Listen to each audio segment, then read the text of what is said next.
नमस्ते, मैं हूं डॉक्टर तान्या त्रिपाठी और सबसे पहले तो आपको नवरात्रि के इन 9 पावन दिनों की बहुत और आशा करते हैं कि यह नवरात्रि का पर्व हमारी जिंदगी में एक बहुत ही सकारात्मक हवाओं का पूरा लेकर आए, क्योंकि इस समय हमको बहुत जरूरत है इस कोरोना से बचने की और इससे जो है हमें निजात पाने की। लेकिन आज हमारा विषय है कि नवरात्रि के पावन पर्व में प्रेग्नेंट महिलाएं क्या ध्यान रखें। प्रेग्नेंट महिलाओं को पहले तो ये सोचना चाहिए कि हम व्रत करें या नहीं करें। यहाँ पे हमारी धार्मिक सोच आती है बीच कि भाई 9 दिन का पावन है, अगर हम करेंगे तो भगवान जी बहुत खुश होंगे। परंतु यह फैसला लेने से पहले हमको बहुत सोचना है, क्योंकि व्रत के दौरान हमारी जो मेन चीज कॉम्प्रोमाइज होती है वो हमारा नरिशमेंट या पौष्टिक आहार होता है, जो कि एक प्रेग्नेंट महिलाएं के लिए बहुत ज्यादा आवश्यक है। जब कोई महिला प्रेग्नेंट होती है तो उसको बहुत सारे ऐसे नरिशमेंट की जरूरत होती है जो कि हमारे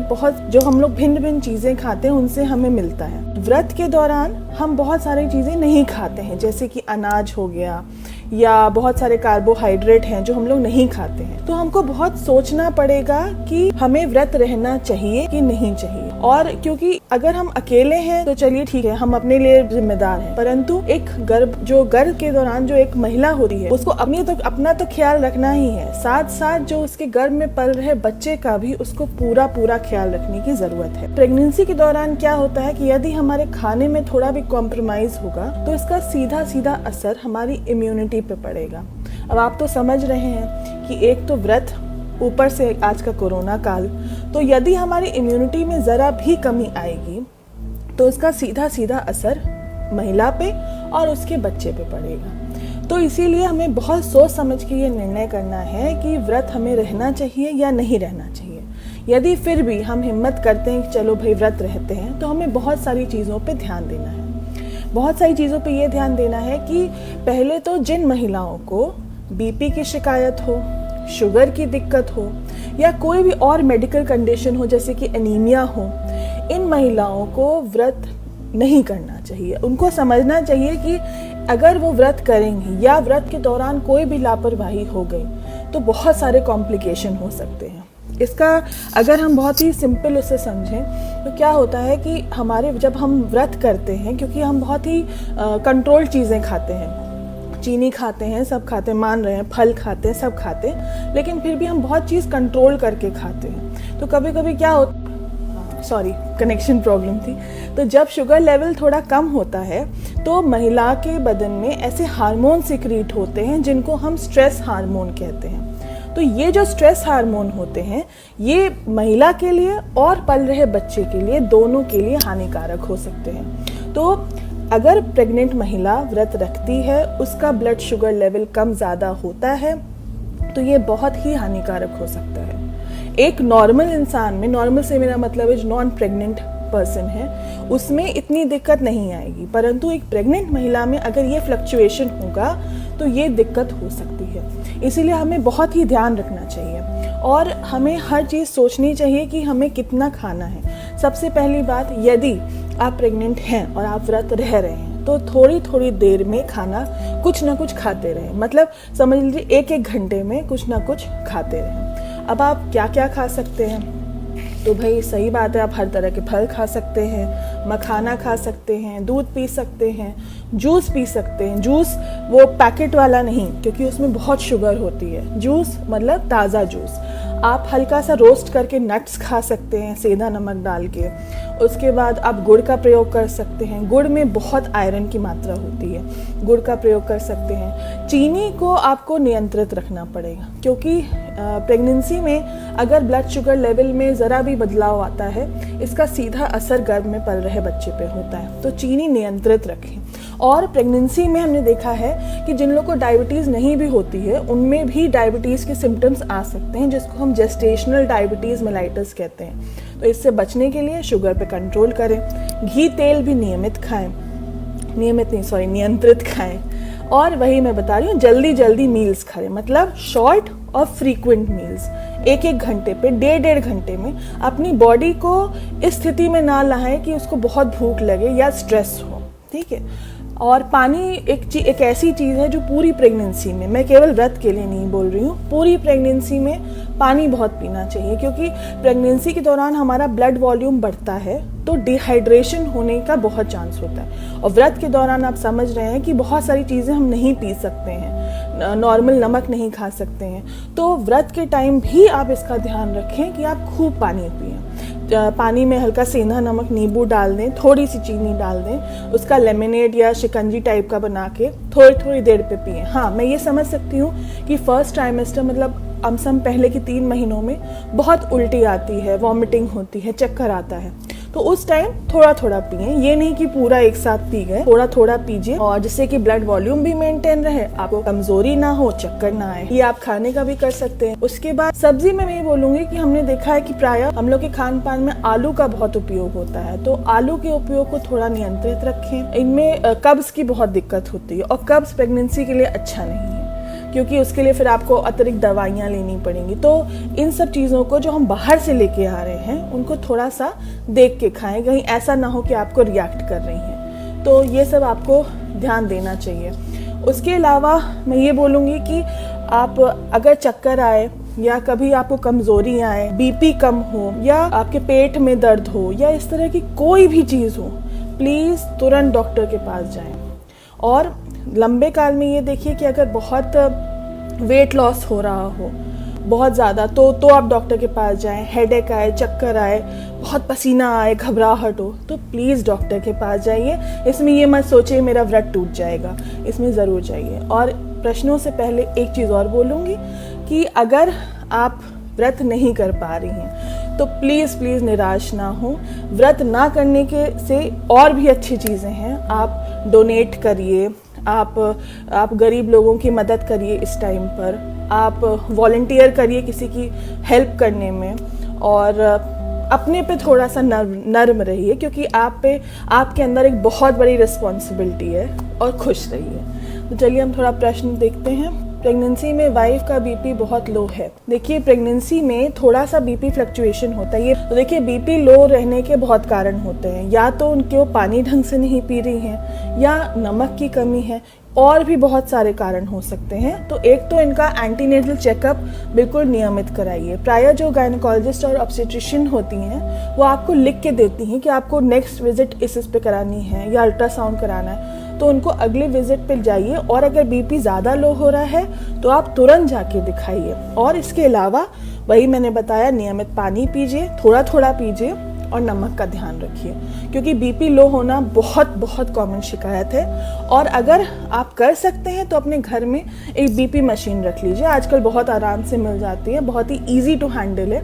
और बीपी चार्टिंग करिए, सुबह शाम बीपी करिए, या जब चक्कर आ रहा हो या हेडेक हो रहा हो तब बीपी करिए, और वो चार्ट अपने डॉक्टर को ज़रूर दिखाएं कि भाई ऐसा है। तो आई थिंक आपकी जो डॉक्टर होगी वो आपकी कंडीशन को बेटर समझेगी और उसी हिसाब से आपका ट्रीटमेंट करेंगी। वांछा त्रिपाठी पूछ रही हैं, क्या सिर्फ पहला और आखिरी नवरात्र का व्रत प्रेग्नेंट महिलाएं बिल्कुल रख सकती हैं? अगर बिल्कुल तैयारी करें और ध्यान रखें खान पान का तो ऐसा नहीं है। पहला और आखिरी नवरात्र आराम से रह सकती हैं, बट ये ध्यान रखें कि नियमित थोड़े थोड़े अंतराल पे कुछ ना कुछ खाते रहें, अपना थोड़ा बहुत पानी पीते रहें, शिकंजी पिएं, मतलब 1-1 घंटे पे अपने पेट को फुल रखें।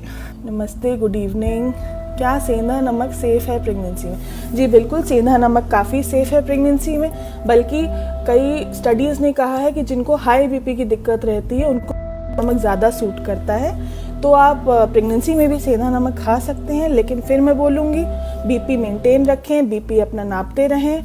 कभी भी चक्कर आए, मिचली लगे, उल्टी आए, कभी कभी हाई बीपी या लो बीपी में इंसान को उल्टी और उबकाई और सर दर्द भी होता है। बीपी मेंटेन रखें, जब तक बीपी और सब कुछ मेंटेन है आप मस्त रहें। नमस्ते अनुष्का जी फ्रॉम आगरा। जूस पिया जा सकता है? हाँ जी, जूस पिया जा सकता है, लेकिन प्लीज़ बाहर का खुला जूस ना पिए। घर लाके थोड़ा मेहनत पड़ेगी, घर आके अपना जूस निकालें, तो बाहर का जूस आप प्लीज़ ना पिए। गुड इवनिंग एस राठौर जी। गुड इवनिंग नवल शाक्य जी। तो मैं ये बोलूँगी कि अपना इस समय पूरा स्वास्थ्य आपको देखना है, और 9 दिन चुटकियों में बीत जाते हैं, इस सब पूजा पाठ में पता नहीं चलता है, लेकिन देवी माँ भी बिल्कुल नहीं चाहेंगी कि उनके भक्तों का ज़रा भी नुकसान हो। तो वैसे नवरात्रि नहीं, मैं कोई भी व्रत बोलूँगी, जो पाक रमज़ान होते हैं उसमें भी बहुत ध्यान देना होता है। और देखिए, कोई भी धर्म ये नहीं कहता है कि अपने आप को कष्ट पहुँचा के कुछ करो, क्योंकि एक प्रेगनेंसी एक बहुत बड़ी जिम्मेदारी है। बेबी है आपके अंदर, वो बिल्कुल आप पे आश्रित है, आप जो खाएंगी बेचारे को मिलेगा, तो इसलिए आपको ध्यान देना पड़ेगा।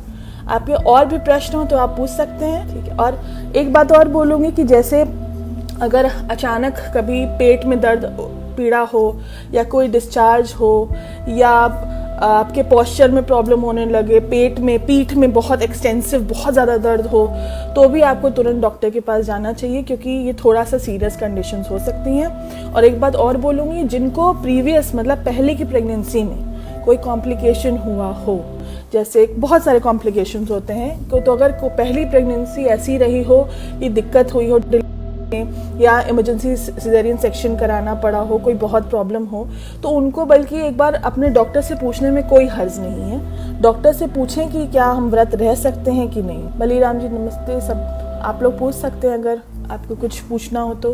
अच्छा, जूस के अलावा आप लोग दही से छाछ बना सकते हैं सेंधा नमक के साथ, और लस्सी बना सकते हैं थोड़े कम चीनी के साथ। ये सब चीज़ें भी आप जो है कंट्रोल कर सकते हैं, क्योंकि हमें कुछ भी किसी भी हालत में नमक और चीनी को नियंत्रित करना है। ये नहीं कि चक्कर आया तो बहुत सारा नमक ले लिया, क्योंकि इसका विपरीत इफेक्ट भी हो सकता है। सारे किडनी है, हार्ट है, सब पे लोड ज़्यादा पड़ रहा होता है, तो ये एक हम थोड़ा सा स्ट्रेसफुल कंडीशन होता है। और हाँ, हम ये भी बोलेंगे कि परिवार वालों को भी काफ़ी सपोर्ट करने की ज़रूरत होती है ऐसे टाइम में।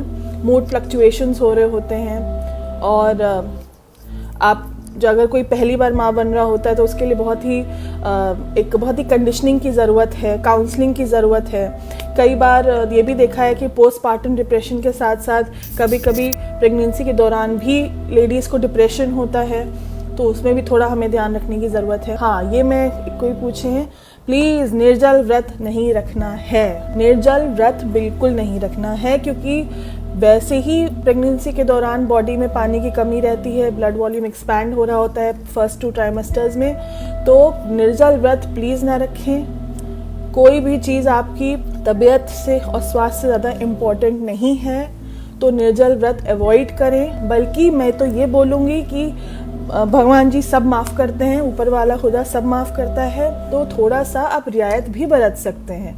कोई स्ट्रिक्टनेस नहीं है, किसी की तबीयत ख़राब है तो कोई कहीं लिखा नहीं है कि आपको बिल्कुल स्ट्रिक्ट रहना है। कुट्टू के आटे से एलर्जी का डर तो नहीं। कुट्टू के आटे से बहुत लोग को एलर्जी होती है।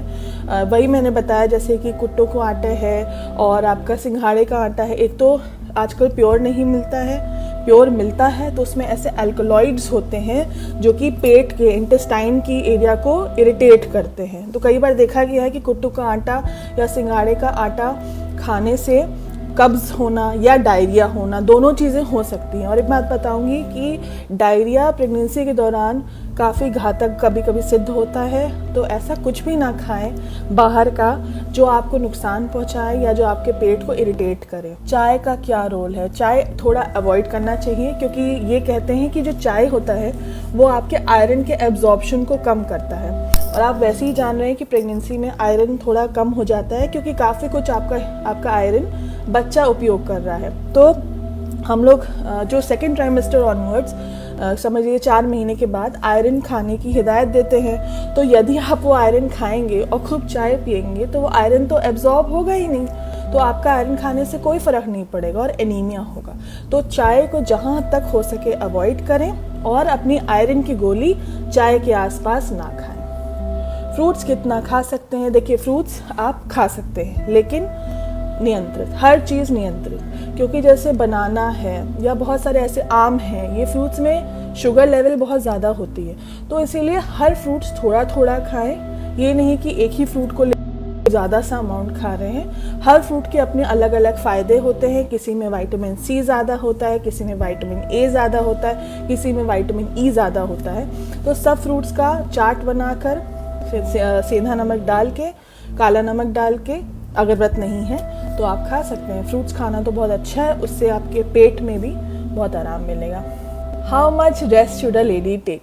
वैसे तो फर्स्ट ट्राइमेस्टर में तो बहुत ज़्यादा थकावट होती है, तो और यही टाइम है जब आप खूब आराम करें, खूब अपना रिलैक्स करें, और इस टाइम सबको सपोर्टिव भी होना चाहिए। तो फर्स्ट ट्राइमेस्टर में डेफिनेटली बहुत नींद आती है, तो आप आराम करें, लेकिन हाँ ऐसे 8 से 10 घंटा आराम बहुत ज़रूरी है, क्योंकि अगर आप आराम करेंगे तो आपकी बॉडी भी अच्छे से एडजस्ट करेगी चेंजेस को। आप आराम करेंगे तो आपका मूड भी अच्छा रहेगा, आपका मूड अच्छा रहेगा, आपका हार्मोन सब सही रहेंगे, तो बेबी भी अच्छा होगा। तो इसीलिए खुश रहने की बहुत ज़रूरत है, और अगर स्वास्थ्य अच्छा है तभी आप खुश रहेंगे। हाँ, नींबू है या आंवला है, इन सब का प्रयोग ज़्यादा करना चाहिए। इनमें विटामिन सी की बहुत मात्रा होती है, और अगर नौजिया वॉमिटिंग हो रही है तो थोड़ी थोड़ी मात्रा में आप बिस्किट वगैरह भी खा सकते हैं, उससे थोड़ा सा आराम मिलता है। मेरे को मुंह में थूक चिपचिपा बार बार आता है। देखिए देवराज, हम अभी प्रेगनेंसी की बात करें तो यदि आपकी स्थिति प्रेगनेंसी के दौरान है कि मुंह में थूक चिपचिपा आता है, तो देखिए प्रेगनेंसी में बहुत सारे सिक्रीशंस होते हैं, जैसे मैंने बताया नौजिया भी होता है, वॉमिटिंग भी होती है। कई बार क्या होता है कि गैस्ट्रिक रिफ्लक्स भी बहुत ज़्यादा होता है, जो हम कभी कभी स्पाइसी, कभी कोई मन करता है बहुत स्पाइसी खाने का, तो स्पाइसी खाने के बाद हमारा जो तेज़ाब होता है पेट का, वो रिफ्लक्स होता है, ऊपर आता है, उससे भी कभी कभी मुंह में खट्टापन होता है। इसमें मैं ये कहूँगी कि आप ब्रश कर सकते हैं, माउथ वॉश कर सकते हैं, क्योंकि ये एक बहुत ही फिजियोलॉजिकल फिनोमेना है। इसके लिए आप जो एंटासिड्स होते हैं वो डॉक्टर से आप लिखवा सकते हैं, खा सकते हैं। तो ये एक बहुत ही फिजियोलॉजिकल फिनोमेना है जो कि प्रेगनेंसी में होता है, और आप एंटासिड खा के या हल्का सा पीछे तकिया लगा के अपने बॉडी को एलिवेट करके लेट सकते हैं, जिससे कि एसिड नीचे रहे। तो ये सब तरीके होते हैं जिससे आप कंट्रोल कर सकते हैं। बट जैसे मैंने बताया, प्रेगनेंसी में कोई चीज़ निश्चित नहीं होती है, तो थोड़ा सा इस तरह से आप ध्यान दे सकते हैं। प्रेगनेंसी के फास्ट में गुड़ भी फ़ायदा करेगा, बिल्कुल। ताज्जुब की बात यह है कि जब गुड़ बनता है लोहे की कढ़ाई में, तो वो एक आयरन का बहुत बड़ा सोर्स होता है, और गुड़ का जो शुगर होता है वो भी काफ़ी फ़ायदेमंद होता है। तो इतना फ़ायदेमंद गुड़ है, बस हाँ साफ़ सुथरा बना हो, आप गुड़ खाइए, बट अगेन नियंत्रित। हेलो प्रभात जी, हेलो कृति त्रिपाठी, हेलो भोला यादव जी।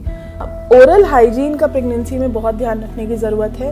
ये जैसे मैंने बताया कि रिफ्लक्स के कारण कभी कभी मुंह का पूरा जो एक इन्वायरमेंट होता है, ओरल हाइजीन थोड़ा बिगड़ जाती है, पीएच लेवल कम हो जाता है, एसिडिक हो जाता है, तो उससे देखा गया है कि बहुत अल्सर वगैरह भी प्रेगनेंसी में होते हैं। तो उसके लिए आप अपने डेंटिस्ट या डॉक्टर से मिल सकते हैं, और B12 की गोलियां हैं, मल्टीविटामिन तो वैसे भी हम लोग प्रिस्क्राइब करते हैं, मल्टीविटामिन और आयरन और कैल्शियम, तो आप मल्टीविटामिन के बारे में पूछ सकते हैं। और ऐसी चीज़ें आप खा सकते हैं जो कि सुपाच्य हों, जिससे कि एसिडिटी ना हो। तेज़ मिर्च मसाला और खूब तेल वाला खाना अवॉइड कर सकते हैं, इससे भी गैस्ट्रिक रिफ्लक्स थोड़ा सा कम हो। अगर पैरों में सूजन, बिल्कुल देखिए, अगर पैरों में सूजन आ रही है, सर दर्द हो रहा है, इसका मतलब है कुछ ऐसी चीज़ बॉडी में हो रही है जो कि नहीं होनी चाहिए, जो एक्चुअली वेरी रिस्की है। और पैरों में सूजन होना बहुत ज़्यादा हाई बीपी को डिनोट करता है, और भी बहुत सारे कारण होते हैं, किडनी है, हार्ट है। तो प्लीज़ ऐसे लोगों को तो बिल्कुल भी व्रत नहीं करना है, और उनको तुरंत दिखाना है डॉक्टर को, और जो वो ट्रीटमेंट कहती हैं वो करना है, क्योंकि ऐसी कंडीशन माँ के लिए और बच्चे के लिए, दोनों के लिए हो सकती है। Which types of fruits can we eat in this time? देखिए, हमेशा से कहा गया है कि जो आपके मौसमी फल होते हैं, जो उस मौसम के फल होते हैं, हमेशा वही खाना चाहिए। वेजिटेबल्स के लिए भी यही कहा है। तो इस समय अच्छी बात यह है कि ये एक ऐसा मौसम है जहाँ मोस्टली सारे फल आ रहे हैं, तो आप सारे फल खा सकते हैं। बट हाँ, जिनमें शुगर कंटेंट ज़्यादा है, जैसे कि केला है, उसको आप रिप्लेस कर दीजिए एप्पल से। जैसे वो है संतरा है या मौसमी आ रहा है, वो आप खा सकते हैं, क्योंकि उसमें शुगर की मात्रा थोड़ी कम होती है और विटामिन सी का अंबार होता है। क्या प्रेगनेंसी की मेडिकेशन फास्ट में ले सकते हैं? मैंने आपको बताया, प्रेगनेंसी में रिलैक्सेशन इज़ वेरी इम्पोर्टेंट। भगवान जी भी कहते हैं कि हाँ भाई, आपकी कंडीशन ऐसी है, प्लीज़ आप रिलैक्स करिए और अपनी दवाई ज़रूर लीजिए। भगवान जी कभी नहीं चाहेंगे कि हमारा नुकसान हो और हम फास्ट करें। अब थोड़ा सा प्रोग्रेसिव सोच रखने की इस मामले में ज़रूरत है, तो दवाई बिल्कुल खानी है, इसमें कोई भी लापरवाही नहीं। तो फ्रूट्स मैंने बता दिया। हाँ, आप नट्स खा सकते हैं, लेकिन क्योंकि नट्स में बहुत सारे ऐसे एंटीऑक्सीडेंट्स होते हैं और थोड़ा प्रोटीन भी होता है जो हमारे लिए फ़ायदेमंद होता है, लेकिन वो भी बैलेंस्ड। जैसे कि आप नट्स को थोड़ा सा कलहार के उसमें सेंधा नमक डाल के व्रत में खा सकते हैं। तो अगर आपका शुगर की प्रॉब्लम नहीं है तो आप नट्स का थोड़ा सा शुगर डाल के कतरी या थोड़ा पेड़ा टाइप का बना के, लेकिन इसमें भी ये नहीं कि 4 पेड़ा एक साथ खा गए, एक पेड़ा थोड़ा खा के पानी पी लिया, थोड़ा नियंत्रित कर सकते हैं। तो नट्स डेफिनेटली बहुत अच्छे हैं।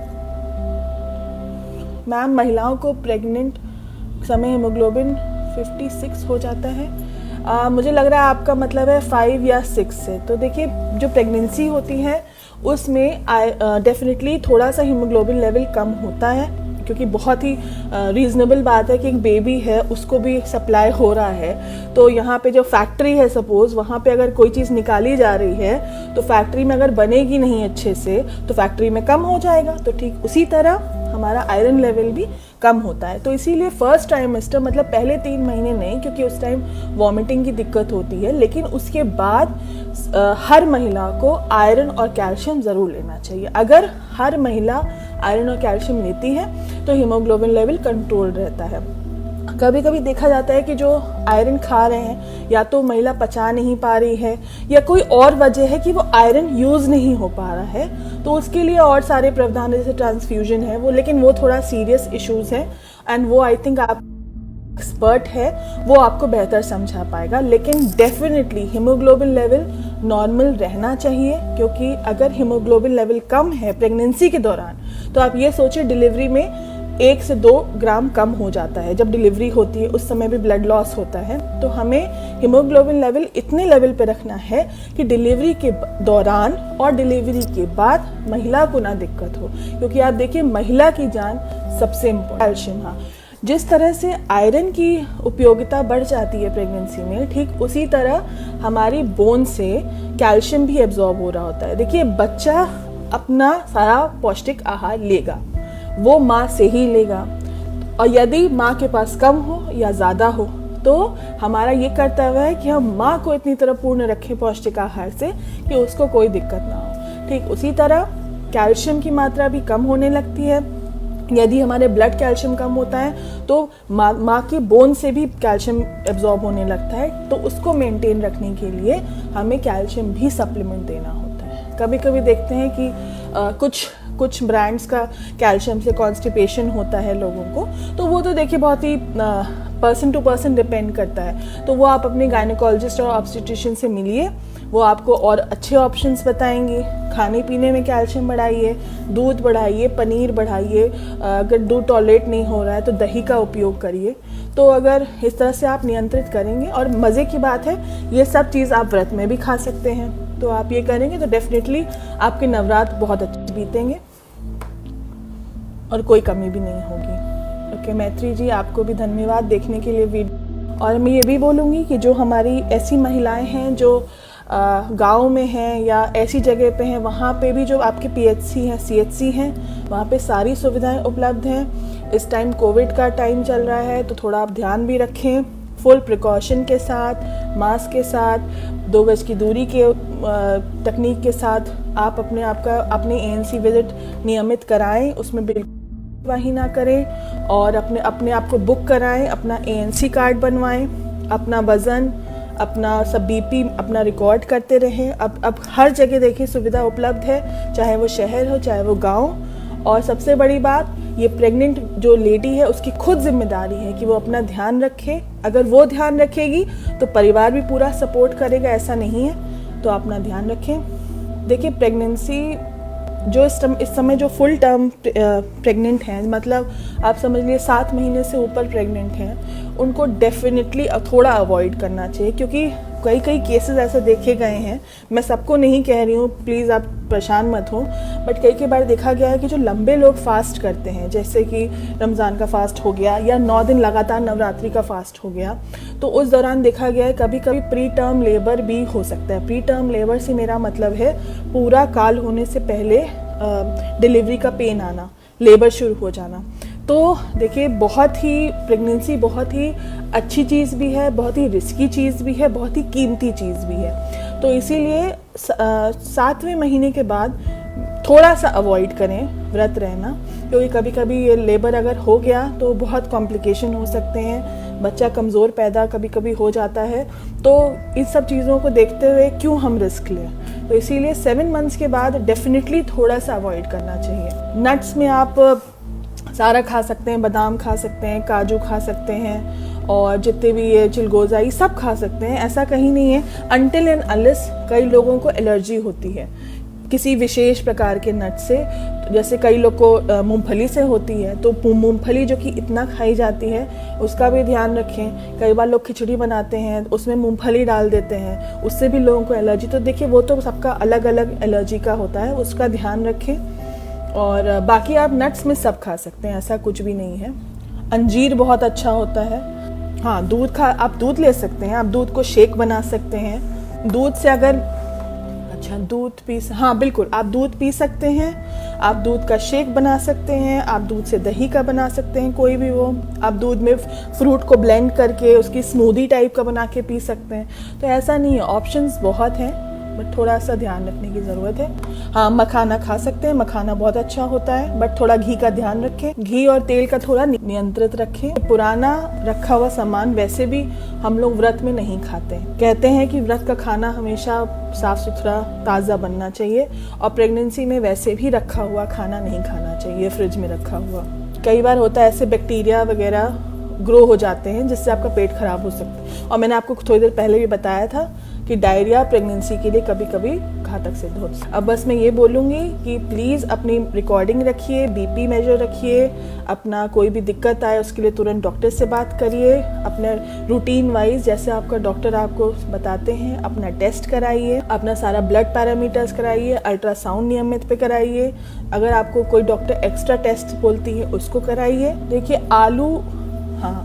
आलू का प्रयोग आप कर सकते हैं, लेकिन प्लीज़ आलू इज़ जस्ट कार्बोहाइड्रेट, आलू में बहुत ज़्यादा नहीं होते हैं, तो आलू भी खाइए, उसके साथ साथ कुछ ऐसा ऐड ऑन करिए कि आपको पौष्टिक आहार भी मिलता रहे। खीर बना सकते हैं आप मखाने की, उससे दूध जाएगा। तो आप आलू खाइए, बट आलू के साथ साथ कुछ एक्स्ट्रा भी खाते जाइए। बैठना, हाँ, आपको भी हैप्पी नवरात्रि वांछा त्रिपाठी। हाँ, एक चीज़ और बोलूँगी, जब हम पूजा करते हैं तो खान पान की तो हमने बात कर दी, सावधानियों की। जब हम लोग पूजा कर रहे हैं तो अपने पोस्चर का ध्यान रखिए, आप कैसे बैठे हैं। प्रेगनेंसी में बिल्कुल भी आपको अपना बॉडी पोस्चर बहुत ही संतुलित रखना है, ऐसे उबड़ खाबड़ ना बैठें कि गिरने या चोट लगने का डर हो। कई बार मंदिर लोग जाते हैं, बहुत लोग जाते हैं मंदिर, वहाँ देखिए कहीं पानी ना गिरा हो, कहीं काई ना हो। जब आप बैठें तो अपना बिल्कुल सीधा रखें पोस्चर, जिससे कि आपकी रीढ़ की हड्डी पे जोर ना पड़े, और अपने पैर समेट के बैठें। ये थोड़ा सा वैसी बात है, लेकिन ये बताना बहुत ज़रूरी है। और ऐसा रखें कि कोई भी आपको चोट या क्षति ना पहुँचे, क्योंकि प्रेगनेंसी के टाइम क्या होता है, जो आपकी सेंटर ऑफ ग्रेविटी होती है धीरे धीरे वो डिस्प्लेस होती है, क्योंकि बॉडी वेट गेन करती है, वज़न ज़्यादा हो जाता है पेट का, तो आपकी सेंटर ऑफ ग्रेविटी शिफ्ट हो जाती है। उससे क्या है, बैलेंसिंग में प्रॉब्लम होती है। तो जो मेरी प्रेग्नेंट महिलाएं हैं जो अभी 5वें या 6ठे या 7वें महीने में हैं, उनको भी इसका भी ध्यान रखने की बहुत ज़रूरत है कि गिरे नहीं, फिसले नहीं, कहीं चोट ना पहुँचे। पूजा करें, एक स्टूल रखें। कनेक्शन फेलियर था। कई लोग व्रत में खाते हैं, कई नहीं। अगर आपके यहाँ व्रत में खाया जाता है तो paneer is a very good source of protein, तो आप प्रोटीन खा सकते हैं। और जो लोग नहीं खा सकते नवरात्रि, वो नवरात्रि के बाद खाएं, तो कोई दिक्कत नहीं।